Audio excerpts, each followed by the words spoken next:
छत्तीसगढ़ में विधानसभा चुनाव आने वाले हैं। यह चुनाव नवंबर में होने हैं, जिससे पहले राजनीतिक पार्टियों में वार पलटवार का सिलसिला जारी हो गया है। यानी कभी कांग्रेस के नेता बीजेपी पर वार करते हैं तो कभी बीजेपी के नेता कांग्रेस पर। अब सीएम भूपेश बघेल के बयान पर पूर्व सीएम रमन सिंह ने उनको जवाब दे दिया। और क्या कहा, देखिए रमन सिंह ने कहा कि हथियार डालना उठाना सबको शोभा नहीं देता ताऊ। सीएम बघेल के तंज पर रमन सिंह ने यह जवाब दिया। रमन सिंह ने आगे कहा, 15 वर्ष की उपलब्धियों को लेकर जनता के बीच जा रहे हैं। दरअसल बीते दिनों सीएम बघेल ने कहा था कि बीजेपी नेता खुद मेहनत नहीं करते, दूसरे के भरोसे सत्ता में आना चाहते हैं।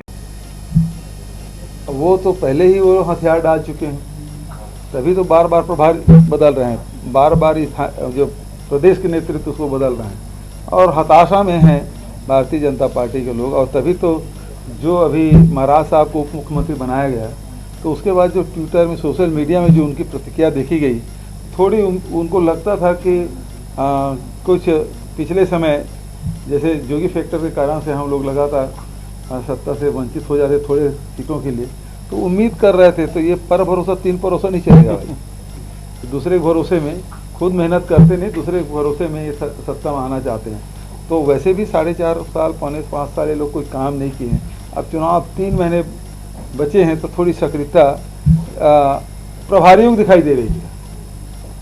स्थानीय नेताओं का अभी भी सक्रिय नहीं होना है। उनके इस बयान पर प्रतिक्रिया देते हुए रमन सिंह ने ट्वीट किया, हथियार डालना और उठाना सबको शोभा देता होगा ताऊ। भूपेश बघेल, हम तो 15 वर्ष की उपलब्धियों को लेकर जनता के बीच जा रहे हैं। बाकी उप मुख्यमंत्री मामले में बीजेपी के कंधे पर रखकर अपनी हताशा मत बताइए। वैसे कंटिन्यूटी नहीं, आपको संयुक्त नेतृत्व में साहस की जरूरत है। कठिन समय जो शुरू हो गया है आपका। आपको बता दें, भूपेश बघेल ने शुक्रवार को एक प्रेस कॉन्फ्रेंस के दौरान बीजेपी पर हमला बोला था। उन्होंने टीएस सिंहदेव को उप मुख्यमंत्री बनाए जाने के बाद बीजेपी की प्रतिक्रिया को लेकर तंज कसा था। सीएम बघेल ने कहा था कि महाराज साहब के उप मुख्यमंत्री बनने के बाद बीजेपी नेताओं की सोशल मीडिया में प्रतिक्रिया देखकर लग रहा है कि बेचारे अपने भरोसे नहीं थे। बघेल ने पत्रकारों से कहा कि पहले ही हथियार डाल चुके हैं, तभी तो बार बार प्रभारी बदल रहे हैं, प्रदेश के नेतृत्व को बदल रहे हैं। हताशा में है बीजेपी के लोग। महाराज साहब के उप मुख्यमंत्री बनने के बाद बीजेपी नेताओं की सोशल मीडिया में जिस तरह से प्रतिक्रिया आ रही है, उससे तो यही लगता है।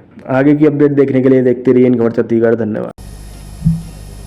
वो तो पहले ही वो हथियार डाल चुके हैं, तभी तो बार बार प्रभार बदल रहे हैं, बार बार जो प्रदेश के नेतृत्व उसको बदल रहे हैं और हताशा में हैं भारतीय जनता पार्टी के लोग। और तभी तो जो अभी महाराज साहब को उप मुख्यमंत्री बनाया गया, तो उसके बाद जो ट्विटर में सोशल मीडिया में जो उनकी प्रतिक्रिया देखी गई, थोड़ी उनको लगता था कि कुछ पिछले समय जैसे जोगी फैक्टर के कारण से हम लोग लगातार सत्ता से वंचित हो जाते थोड़े सीटों के लिए, तो उम्मीद कर रहे थे। तो ये पर भरोसा तीन भरोसा नहीं चलेगा भाई। दूसरे के भरोसे में खुद मेहनत करते नहीं, दूसरे के भरोसे में ये सत्ता में आना चाहते हैं।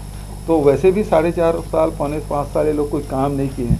अब चुनाव 3 महीने बचे हैं, तो थोड़ी सक्रियता प्रभारियों को दिखाई दे रही है। स्थानीय नेताओं का अभी भी सक्रिय नहीं होना है। इन खबर चैनल को सब्सक्राइब करें।